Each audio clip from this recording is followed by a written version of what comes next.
Balik sa lumulutang na isla ng bida na habang busy ang baboy sa paglalatag ng mga plato sa lamisa sa handaan nila. Wika ng Sectmaster Yin, dito sa bida at Yuan Chiwen na kung ano na daw ang plano nila dito. Dagdag dito ni Sectmaster Yin, ang Zhangxiang immortal na kaharian, na akala namin ay magpapadala ng mga reinforcement. Ay talagang mga sakam ang intensyon nila at ngayon ang ating kontinente ng Tianyan ay hindi lamang walang reinforcements. Ngunit ngayon ay nakakuha ng atensyon ng mga immortal na kaharian. Na sinabi rin naman dito ni Yuan Chiwen, huwag kang mag-alala, nagpadala na ako ng mensahe sa aking master na humihiling na magpadala ang Yani Immortal na kaharian ng isang tao upang tumulong. Dagdag niya na habang nakatingin sa bitek, bagaman ang mga masasamang demonyo ay nagdudulot ng kaguluhan. At halos lahat ng mga immortal na kaharian ng langit ay lumalaban sa apat na masasamang demonyo mula sa kaharian ng mga demonyo. Kaya hindi na sila makakapagpadala pa ng mga tao. Na sinabi rin naman dito ng bida na walang problema iyon. Kahit gaano pa core aming mga reinforcements, mayroon kami, ang lahat ng ito ay dapat na napakabigat na sitwasyon para sa iyo, Yuan Chiwen. At sa nakangiti na si Yuan Chiwen, sinabi rin niya naman sa bida. Salamat sa iyong pag-unawa, ngunit napagpasyahan ko na napatuloy akong lalaban sa tabi mo. At sa nakaharap din na bida sa bitek, tugon niya sa mga ito. Kung gayon tungkol sa kaharian ng Zhangxiang Immortal at sa mga masasamang demonyo, haharapin ko sila. Nasambit din ni Sun Yulien sa master niya na kung papaano mo sila pinaplanong harapin. Dagdag ng bida sa dito sa nakaharap ng si Sectmaster Yin. Kailangan mong hawakan ang pagkukumpuni ng mahusay na projection formation at ang mga gawain ng Tianyan Continent.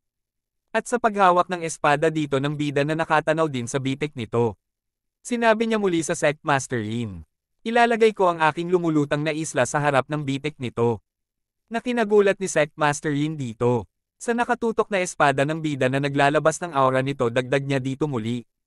Hindi mahalaga kung ikaw ay isang immortal o isang masamang demonyo. Kung gusto mong makapasok sa kontinente ng Tianyan, tanungin mo muna ang espada sa aking kamay. Nakinapasalamat naman dito ni Sectmaster Yin dahil hindi pinapabayaan nila ang mga nabubuhay na mga nilalang sa Tianyan Continent. At nagsigalang na nga ang mga ito sa bida at Yuan Chiwen sa mabuting nila hangarin para sa kinabukasan ng Tianyan Continent. At dahil din sa nais ng bida na mapuksa ang mga demonyo, lumapit na nga rito sila sa harap ng bitek. At ang mga ibang cultivator na sa paligid rin nito. Sinabi rin ng Sectmaster dito sa katabi na babae, na kailangan din nating lahat ng mga cultivator ng masigasig at gumawa ng mga tagumpay sa ating paglilinang sa lalong madaling panahon. Upang tayo ay mapwesto sa lumulutang na isla upang tulungan ang mga immortal na bantayan ang lahat ng mga buhay na nilalang sa Tianyan Continent. Dahil nga nasa harap na ang lumulutang na isla ng bida. Sa loob naman ng bitek ay nagkukumpolan naman mga halimaw dito. At sa pagkakita naman ng mga halimaw sa lumulutang na isla ng bida, agad naman inutos ng One-Eye Demon sa mga kasamahan nito na umatake agad. Na kinapagtataka din ng bida dito na kung ano ba daw ang nangyayari. Nawinika naman dito ni ng baboy sa master niya. Na hindi ba maling araw ang pinili mo para dito o lihim kang nakahanap ng mga demonyong kakalabanin natin para tayo ay makisabay sa pakikipaglaban sa kawalan. Subalit sinipa naman dito ito ng bida pababa tungo sa mga halimaw. Wika dito ng bida sa baboy. Ito ay ang perpekto, gawin natin itong iyong pagsasanay at ikaw ang manggenguna, matandang baboy. At napasigaw na lang nga itong baboy na nahuhulog pababa tungo sa mga halimaw. Wika ng bida dito na nakatanaw sa baba, mukhang sabik na makaganti ang mga Taisho Demon na winasak natin noon.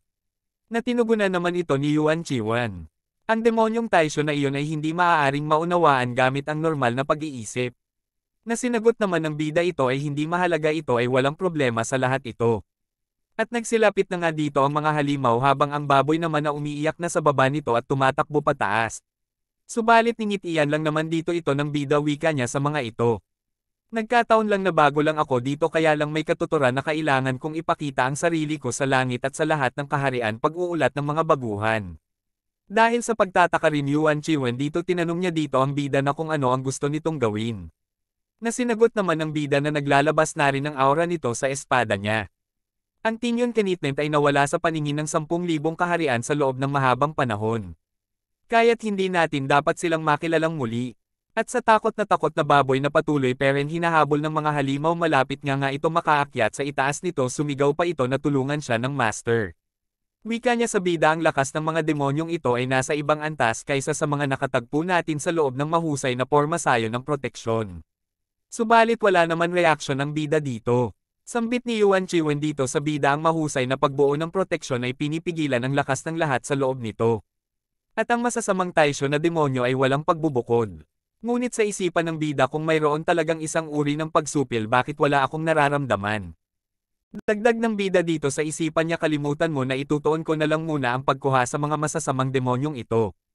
Nagkataon lang na ang alon ng masasamang demonyong ito ay maaaring magbigay sa akin ng maraming sword domain point na habang naglalabas na ng napakalakas na aura dito ang bida. Na agad rin naman binitawan ng bida ang atake niya dito. At bumubulosok na nga ito patungo sa mga halimaw. Dahil sa pinakawala na atake ng bida nagulat nga rito si Yuan Chiwen sa lakas nito at tumulo pa ang butil ng pawis sa mukha niya. Wika niya sa isipan nito na ito ang una kong pagkakataon na makita ng malapitan ang lakas ng sword intent ang Great Daw.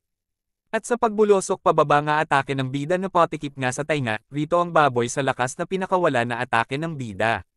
Tugon ng baboy sa sarili niya kung hindi ko pa ito naiwasan ng mabilis, ang lakas ng espada ng master ay tumago sa akin. At sa paglinggan naman ng baboy sa likuran niya kung may humahabol pa ba sa kanya dito. Di naman ito nagulat at tinitingnan lang ang mga buto ng mga halimaw, dahil din sa lakas ng atake doon ng bida wala nga isa ang natira dito. Subalit nagyayabang nga rito itong baboy parinig niya dito sa mga halimaw. Ang banal na kapangyarihan ng aking master at kayong mga halimaw ay bakit hindi magmadali at lumuhad at humingi ng tawad sa master ko. At sa pagbalik ng espada din ng bida sa likod nito sinabihan naman ng bida ang baboy na hambog dito. Na bumalik ka na dito na tinugunan niya naman dito oo master at nagmamadali rin naman ito tumakbo palapit sa bida. At sa paglapit naman dito ng baboy wika niya sa bida na nakangiti at pambubula. Master ang matandang baboy na ito ay nakipagsapalaran lamang sa buhay upang ilabas ang mga masasamang demonyo. Na iyon para kulungan silang magkasama walang pautang kung saan dapat bayaran ang utang. Na sinagot naman din ito ng bida na maganda nga ang pinakita mo. Na tinugunan rin naman ng baboy na salamat sa papuri master at. Subalit sa isipan ng aso wala talagang hangganan ang kawalang hiyaan nitong baboy na ito. At balik sa mga halimaw na nakatanaw sa taas nito na pinagmasdan ng lumulutang na isla. Sa pagtataka ng halimaw dito napasabi nga ito na ano ang nangyayari sa maliit na mundong ito at bakit daw may napakalakas na sword immortal. Subalit sa mga tapang ng mga malinaw sa kupas ng kamay na mumuno sa kanila. Na magsisugod daw ang mga ito. At sa paglabas ng mga halimaw sa bitek na sumusugot papunta sa bida. Na kinapangamba dito ng dalawang matanda dahil sa papalapit ng mga hukbo ng halimaw baka daw hindi sila mapigilan sa defensive formation ng lumulutang na isla. Na sinabihan naman sila dito nang nawag mag-alala nandito ako. Subalit sa pagtingin ng bida sa mga halimaw dito. Wika sa sarili niya dito sa pagpasok sa kontinente ng Tianian nang walang pahintulot ng Young Master na ito at sinusubukang gumawa ng gulo sa aking teritoryo. Hindi man lang ako napunta upang tingnan kayo at gayon pa man ay naihatid na ninyo ang inyong mga sarili sa aking pintuan. Dagdag niya na natutuwa matagal-tagal na rin mula nang maibigay ng Young Master na ito ang kanyang buong lakas. At sa seryoso mga mata ng bida agad nga rin niya pinakawalan ang napakatinding lakas na atake niya dito. Natumama naman ito sa mga halimaw na nagliliwanag na pag-atake ng bida at pagsabog. Sa harapan naman dito ng bida unti-unti na rin naglalaho ang katawan ng malaking halimaw. At sabay sabi ng bida na bumalik na sila hanggang sa naglaho na nga sa hangin ang halimaw. Subalit sa itaas nito sa barkong himpapawid at sa pagkakita din nila dito sa bida. Nagtanong dito ang kasamahan niya na senior brother ano sa tingin mo ang lakas ng sword immortal na binanggit ni junior sister Yuan. Na sinagot naman niya dito ang malawak na sword intent na ito ay tila direktang tumuturo sa dakilang daw ng espada. At siya si Anran, ang senior brother ni Yuan Chiwen. Dagdag ni Anran dito sa kasamahan niya hindi ko inaasahan na ang kontinente ng Tianian na nawala sa langit at mga kaharian sa loob ng 10,000 taon, ay biglang lilito muli at kasama nito lilito ang gayong sword immortal. Ngunit bigla naman itong may napansin ng kasamahan ni Anran, na liwanag na palaipat-lipat sa bilis ng paggalaw nito. Wika niya hindi ko na malaya na napakaraming tao ang nagtatago dito. Subalit pinigilan lang naman siya dito ni Anran na kahit anong gawin nila wala itong kinalaman sa ating Yani Immortal Realm. Dagdag ni Anran dito lahat ng balita at lahat tungkol sa immortal na emperador na si Lingxiao ay walang kinalaman sa atin. Nandito tayo para suportahan ang ating nakababatang kapatid na si Yuan Chiwen, punta muna tayo sa isla. Naagad na rin naman sila tumunggo sa lumulutang na isla ng bida. Wika niya muli dito gayunpaman ang ilan sa mga malilim na pukana ng mga taong ito ay maaaring sa huli ay mapatunayang maging problema sa akin. Balik sa bida na habang ang baboy ay nang babula na naman. Wika niya ang master ay hindi na magagapi, kaya niyang sirain ang kanyang mga kaaway sa isang atake ng espada. Na habang ang aso at dalawang matanda naiinis naman nga sila sa baboy dahil sa walang hiya daw talaga ito. Subalit sinipa nga ito ni Sun Yulian ang baboy sa likuran nito, wika niya, matandang baboy, lumayas ka, hihilingin ko sa aking master na ituro sa akin ang paraan sa espada. Nakinasigaw naman dito ng baboy. At kinatuwa naman din dito ng tatlo dahil sa pagsipa ni Sun Yulian sa baboy. Sa paglalamang naman ni Sun Yulian sa bida, tugon niya, Master, maaari mo bang turuan ako kung paano maunawaan ang paraan ng espada? Na sinagot naman dito ng bida na syempre walang sabi-sabi, ikaw lang ang alagad ko kung tutuusin. Nakinatuwa naman dito ni Sun Yulian at napakapit pa sa braso ng bida. Ngunit bigla na lang ng lumangan ito. At sa natamba na dalawang matanda na magkaroon pa ng bukol ito si Matandang Song. Dahil pala sa pag-aaway ng dalawang Demon King dito kaya nadamay pa yung dalawang matanda. Subalit bigla naman ito nagsihinto ang dalawang sa pag-aaway dahil sa narinig nilang boses ni Sun Yulian. Wika ni Sun Yulian sa dalawa na nakatutok ang espada sa kanila.